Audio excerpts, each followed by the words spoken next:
Hello বন্ধুরা, আশা করি আপনারা সকলেই খুব ভালো আছেন।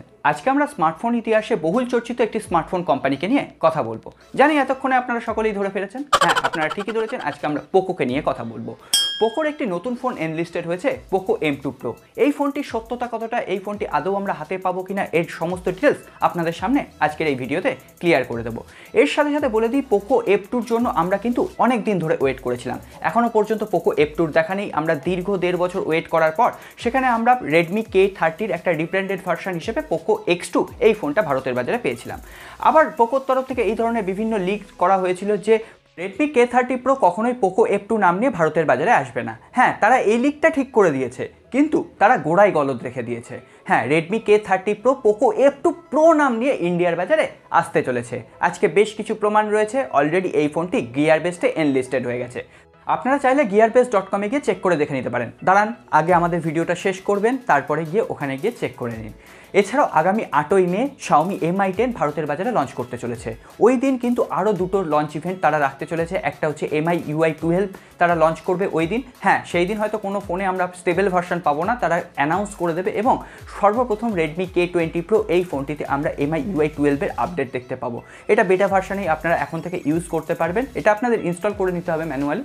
এছাড়াও Xiaomi True Wireless যে ইয়ারবাডস, সেটা অলরেডি চায়না আর ইউরোপের বাজারে অ্যাভেলেবেল রয়েছে, সেটা তারা অফিসিয়ালি ইন্ডিয়ার বাজারে অ্যাভেলেবেল করবে। এই দুটো কনফার্মেশন আপনাদের দিয়ে দিলাম। 8 তারিখের জন্য ওয়েট করতে হবে। ওয়্যারলেস ট্রু এয়ারবাডস এটার দাম কত হয় ইন্ডিয়ার বাজারে, সেটার আমাদের অবশ্যই নজর থাকবে। তাহলে চলুন আর দেরি না করে পোকো F2 Pro এবং পোকো M2 Pro এই সমস্ত ডিটেলসটা জেনে নিই। ভিডিওটা ভালো লাগলে অবশ্যই লাইক করবেন, কমেন্ট করবেন, বন্ধুদের সাথে শেয়ার করবেন। আর নতুন বন্ধুদের সাবস্ক্রাইব আর বেল আইকনটা অবশ্যই প্রেস করে রাখবেন, যাতে নেক্সট কোনো এপিসোড আপনার মিস না হয়ে যায়। আসুন আজকের ভিডিও শুরু করি।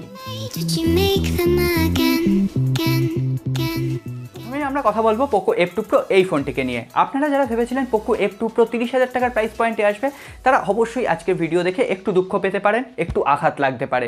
এই ফোনটির দাম কিন্তু আরও একটু বেশি হতে পারে। কত দাম হতে পারে অবশ্যই আরেকটু পরে আমি এই আঘাতটা আপনাদের দেবো। তার আগে স্পেসিফিকেশনটা বলে দিই। ফোনটিতে থাকবে 6.67 ইঞ্চি full HD plus full view একটি সুপার অ্যামোলেড ডিসপ্লে। এখানে কোনো রকম হায়ার রিফ্রেশ রেট থাকছে না। এছাড়াও কোনো রকম পাঞ্চল বা এখানে কোনো রকম আপনার ড্রপ নচ স্ক্রিন থাকছে না। এখানে একটা পপ আপ সেলফি ক্যামেরা থাকছে। Redmi K20 এবং K20 Pro এর মতো ওখানে RGB লাইটিং এফেক্টও আপনি দেখতে পাবেন। এছাড়াও ডিসপ্লে প্রোটেকশন হিসেবে কর্নিং গরিলা গ্লাস 5-এর প্রোটেকশন পাবেন। ডিসপ্লে বেজেলগুলো খুবই পাতলা এবং ডিসপ্লে ব্রাইটনেস থাকছে 500 নিটস পর্যন্ত, অর্থাৎ ডাইরেক্ট সানলাইটেও আপনার ভিজিবিলিটির কোনো অভাব হবে বলে মনে করা হচ্ছে না। দেখা যাক, ফোনটি লঞ্চ করলে আমরা তো এই ডিটেলস সম্পর্কে আরও জানতে পারবো। এরপরে যদি আমরা ব্যাক প্যানেলের কথা বলি, তাহলে সেখানে as usual glass body design থাকছে। ফ্রেমটা যেটা তৈরি হচ্ছে সেটা অ্যালুমিনিয়ামের। এখানে ব্যাক প্যানেলেও আপনি কর্নিং গরিলা গ্লাস 5-এর প্রোটেকশন পেয়ে যাবেন এবং বিভিন্ন আকর্ষণীয় কালার ভ্যারিয়েন্টে এই ফোনগুলো আপনি অ্যাভেলেবেল পেয়ে যাবেন। তো পপ আপ সেলফি ক্যামেরা আপনার অনেকের পছন্দ হতে পারে, আবার কিন্তু অনেকের পছন্দ হয় না। আমার যেমন পপ আপ সেলফি ক্যামেরার থেকে আমার পাঞ্চলি ঠিক আছে। পপ আপ সেলফি ক্যামেরা মেকানিজমটা অনেকটা খারাপ হয়ে যাওয়ার সম্ভাবনা থাকে। তো দেখা যাক আপনাদের কোনটা পছন্দের হয়। অবশ্যই আমি এখানে একটা পোল রাখলাম আজকে, পপ আপ সেলফি ক্যামেরা না পাঞ্চল না ড্রপ নচ, এই তিনটেই রাখলাম। যেটা পছন্দ হয় অবশ্যই আপনারা পোলে অ্যান্সার দিয়ে জানাবেন।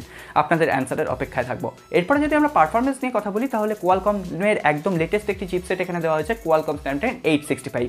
5G মোড অ্যাভেলেবেল থাকছে। এছাড়াও এটি একটি 7 nanometre technology base processor. PUBG বা অ্যাসফল্টের মতো গেম আপনি যদি একজন প্রো গেমার হন, তাও কোনো রকম অসুবিধা হবে না। এছাড়াও এখানে আপনি MI UI এর ওপর পোকো লঞ্চার দেখতে পাবেন। Out of the box Android 10-এর সাপোর্ট থাকছে। এছাড়াও এখানে 4700 mAh-এর ব্যাটারি থাকছে এবং সাথে সাথে 30 ওয়াটের ফাস্ট চার্জার অ্যাভেলেবেল থাকছে। USB Type-C পোর্ট থাকছে। কোম্পানি দাবি করছে 1 ঘন্টার মধ্যে এই ফোনটি 0 to 100% চার্জ করা সম্ভব। চায়নার যে ভ্যারিয়েন্ট, সেখানে কিন্তু কোনো রকম মাইক্রো SD কার্ড স্লট দেওয়া হয়নি, অর্থাৎ এখানে দুটো সিম আপনি লাগাতে পারবেন। কিন্তু আমার মনে হয় ইন্ডিয়ান ভ্যারিয়েন্টে যখন ফোনটি লঞ্চ করবে, তখন সেখানে হয় হাইব্রিড সিম স্লট দেওয়া হবে অথবা ট্রিপল কার্ড স্লট দেওয়া হবে। অ্যাটলিস্ট আপনি মাইক্রো SD কার্ড স্লটটা ওখানে ইউজ করতে পারবেন, অর্থাৎ মাইক্রো SD কার্ডটা ইউজ করতে পারবেন। এরপরে আমরা যদি এর আকর্ষণীয় ফিচার্সগুলো নিয়ে কথা বলি, সমস্ত সেন্সার অ্যাভেলেবেল থাকছে। এছাড়াও এখানে আপনি ইন ডিসপ্লে ফিঙ্গারপ্রিন্ট স্ক্যানার পাচ্ছেন, যেহেতু অ্যামোলেড স্ক্রিন রয়েছে। এছাড়াও ফ্ল্যাশ প্রুফ ডিজাইন থাকছে। এরপর আমরা কথা বলবো এই ফোনটি ক্যামেরা সেকশন নিয়ে। এই ফোনটিতে ক্যামেরা হিসেবে থাকছে 64 মেগাপিক্সেলের প্রাইমারি ক্যামেরা, যেখানে পোকো X2-তে সেম সেন্সারটা ইউজ করা হয়েছে, সনি IMX686 এই সেন্সারটি। একটি ফ্ল্যাগশিপ লেভেলের সেন্সার, খুবই ভালো সেন্সার এবং যে অপটিমাইজেশনটা সেটাও অনেকটা দারুণ। এছাড়াও থাকছে 13 মেগাপিক্সেলের একটি ওয়াইড অ্যাপার চ্যালেঞ্জ, 5 মেগাপিক্সেলের একটি ম্যাক্রো লেন্স এবং 2 মেগাপিক্সেলের একটি ডেপথ মোড ক্রিয়েট করার জন্য।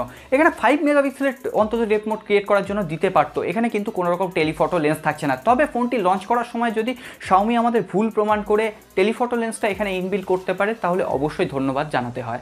এরপরে যদি আপনি সেলফি লাভার হন, তাহলে আপনার জন্য থাকবে 20 মেগাপিক্সেলের একটি পপ আপ সেলফি ক্যামেরা। এটা একটা মোটরাইজ সেন্সার। এটা কিন্তু লঞ্চ হওয়ার পরে বোঝা যাবে কতটা এফিসিয়েন্সির সাথে কাজ করছে।